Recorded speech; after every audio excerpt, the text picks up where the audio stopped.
ராமநாமத்தின் சிறப்பை பற்றி ஸ்ரீ கிருஷ்ணர் சொன்ன ஒரு பாரத கதை.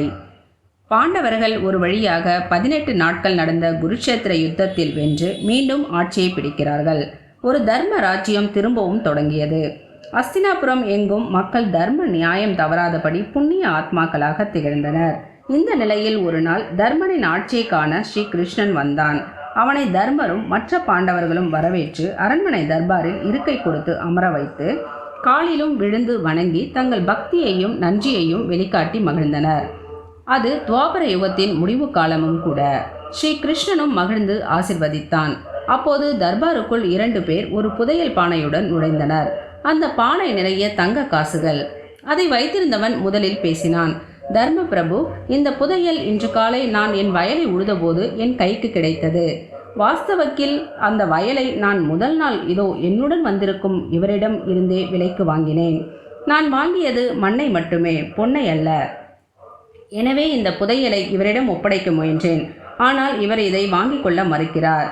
எப்போது இந்நிலத்தை விற்றேனோ அப்போதே நிலம் சார்ந்த சகலமும் எனக்கே உரியது என்கிறார்.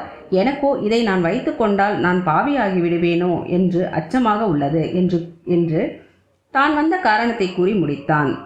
உடன் வந்த நிலத்தை விற்றவனும் அதற்கு பதில் கூறுவது போல பேசத் தொடங்கினான். தர்ம மகா பிரபு, நான் எப்போது நிலத்தை விற்று விட்டேனோ அப்போதே அந்த நிலத்துக்கு இவர்தானே எஜமான். அதில் கிடைச்ச லாபமும் கூட எஜமானுக்குத்தானே சொந்தம்.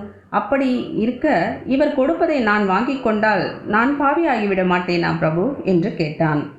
தன் நாட்டு பிரஜைகள் துளியும் பொருளாசை இல்லாமலும் சத்திய தர்மத்துக்கு பயந்து நடப்பவர்களாகவும் இருப்பதை அறிந்த தர்மன் அவர்களை பார்த்து மகிழ்ந்து, நான் இப்போது என்ன செய்ய வேண்டும் என்று கேட்டான். நீங்கள் தான் இந்த புதையல் யாருக்கு சொந்தம் என்று தீர்ப்பு கூற வேண்டும் என்றனர் இருவரும்.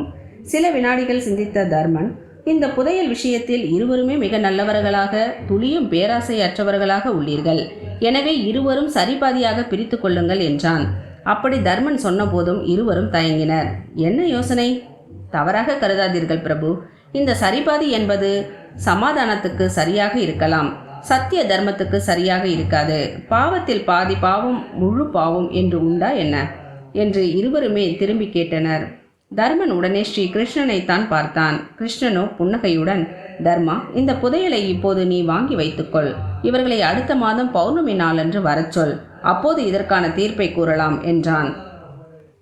கிருஷ்ணன் அப்படி கூறவும் அவர்களிடம் புதையலை வாங்கி வைத்துக்கொண்டு அவர்களை அடுத்த மாதம் வாருங்கள் என்று அனுப்பி வைத்த தர்மன் கிருஷ்ணனை பார்த்து, எதற்கு கிருஷ்ணா இந்த 1 மாதம் என்று கேட்டான். அதற்கும் பதிலை அப்போது கூறுகிறேன், அதுவரை அமைதியாக இரு என்றார் கிருஷ்ணர். அடுத்த மாதம் பௌர்ணமி நாளில் அவர்களும் வந்தனர். ஒரு ஆச்சரியம் என்ன தெரியுமா? முன்பு ஒற்றுமையுடன் வந்தவர்கள் இம்முறை தனித்தனியே வந்தனர். வந்த இருவருமே புதையலை தன்வசமே ஒப்படைக்க கோரினர். ஆச்சரியப்பட்டான் தர்மன். இருவரும் புதையல் விஷயத்தில் சண்டையும் போட்டுக்கொள்ள தொடங்கினர். தர்மனுக்கும் கிருஷ்ணன் 1 மாத கால அவகாசம் கொடுத்ததன் பின்புலம் அப்போதுதான் புரிந்தது. இவர்கள் இப்படி சுயநலமாக நடக்கப் போவதை ஸ்ரீ கிருஷ்ணன் உணர்ந்தே அவ்வாறு கூறியதாக கருதிய தர்மன் உடனேயே கோபம் கொண்டு அவர்களை முதலில் அமைதிப்படுத்தியவன் பின் இருவரையும் பார்த்து தன் தீர்ப்பையும் கூறலானான். என் அருமை பிரஜைகளே, உங்களை கடந்த முறை பார்த்தபோது நான் பெருமைப்பட்டேன். ஆனால் இப்போது வேதனைப்படுகிறேன். உங்களை சுயநலமும் துர்குணமும் சூழ்ந்துவிட்டது. இப்போது சொல்கிறேன், அந்த புதையல் இனி எனக்கே சொந்தம்.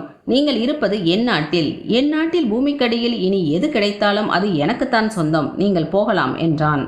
அந்த இருவரும் தலை குனிந்தபடி திரும்பிட தர்மனின் தீர்ப்பால் அவன் சகோதரர்களே அதிர்ந்து போய்விட்டனர். அப்போது கிருஷ்ணனும் வந்தான். இதற்குத்தான் 1 மாதம் கழித்து அவர்களை வரச் சொன்னேன். மாறியது அவர்கள் மட்டுமல்ல, தர்மான், நீயும் தான். அந்த புதையலை ஊர் மக்களுக்கு தானமாக கொடுக்கலாம். ஆனால் உனக்கு அந்த எண்ணம் தோன்றவில்லை. உன் மனதிலும் கூட எத்தனை மாற்றம்! இது எதனால் தெரியுமா என்றும் கேட்டான் ஸ்ரீ கிருஷ்ணன். எல்லோரும் கிருஷ்ணன் சொல்ல போகும் பதிலுக்கு தயாரானார்கள். கிருஷ்ணனும் திருவாய் மலர்ந்தான். ஒரே காரணம்தான். துவாபர யுகம் முடிந்து கலியுகம் பிறந்துவிட்டது. இந்த யுக மாற்றம் நேற்றுதான் தொடங்கியது. மற்ற யுகங்கள் போன்றதல்ல கலியுகம். கலிபுருஷன் பெரும் மாயன். இந்த யுகத்தில் நல்லதெல்லாம் கெட்டதாக தெரியும், கெட்டதெல்லாம் நல்லதாக தெரியும். தாய்க்கும் தாரத்துக்கும் கூட பேதம் தெரியாது போகும். மனைவியே கூட கணவனை கொள்வாள். பசுக்கள் பலியிடப்படும். பொய், சூது, வஞ்சனை இவைகளே சக்தி மிக்கவையாக இருக்கும் என்ற கலியின் தன்மையையும் கூறினான். அதை கேட்ட பாண்டவர்கள் கலங்கி போயினர். கிருஷ்ணா, கலி பிறந்த நாள் முதல் அது தர்மனையே தடுமாற வைத்து விட்டதே. சாமானியப்பட்டவர்கள் என்ன பாடுபடுவர்? இப்படி ஒரு யுகம் தேவையா? உன்னால் கூடவா இதை மாற்ற முடியாது என்று கேள்வி கேட்டனர். ஸ்ரீ கிருஷ்ணன் அதற்கு கூறிய பதில் ஒரு அருள் வாக்கு. இந்த கலியில் கலி என்கிற 2 எழுத்தை வெற்றி கொள்ள இன்னொரு 2 எழுத்து உள்ளது. அதை பற்றி கொண்டால் கடைத்தேறி விடலாம். தானம், வேள்வி, தவம் என்று பிற யுகப்பாடுகள் பெரிதாக தேவையில்லை. அந்த 2 எழுத்து போதும். அதை தியானித்தாலே ஒரு மனிதன் கலி மாயையில் இருந்து விடுபடலாம் என்றார். எது அந்த 2 எழுத்துக்கள் என்று உடனேயே கேட்டனர் எல்லோரும். ஸ்ரீ கிருஷ்ணன் புன்னகைத்தபடியே கூறலானான். அந்த 2 எழுத்தின் பெயர் ராம். இதை தியானிப்பவர்கள் கடைத்தேறுவர். மற்றவர்கள் பிறவிச் சூழலில் சிக்கி பாவிகளாகி புல்லாய் பல் மிருகமாய் என்று பிறவிகள் எடுத்தபடியே இருப்பர் என்றார். ஸ்ரீ கிருஷ்ணனே ஒரு பரமாத்மா தான். ஆனாலும் தன் நாமத்தை அவன் முன்னிறுத்தாமல் முதல் நாமமாக அவன் கூறியது ராமநாமத்தை, பின் கூறியது தன் நாமத்தை. இந்த நாமத்திற்கு இன்னமும் எவ்வளவோ சிறப்புகள் உள்ளன. உடற்கூறு ரீதியாக சுவாசம் சீராகிறது, மனம் ஸ்திரமாகிறது, உடல் ஆரோக்கியம் உறுதியாகிறது. செல்வத்துள் பெரும் செல்வம் ஆரோக்கியமே, பிறகே பொன் பொருள் எல்லாம். இப்படி சகலத்தையும் தந்திடும் இந்த அருள் நாமத்தை மனதால் உடும்பு போல் இறுக பற்றுவோம். ராம் ராம் ராம்.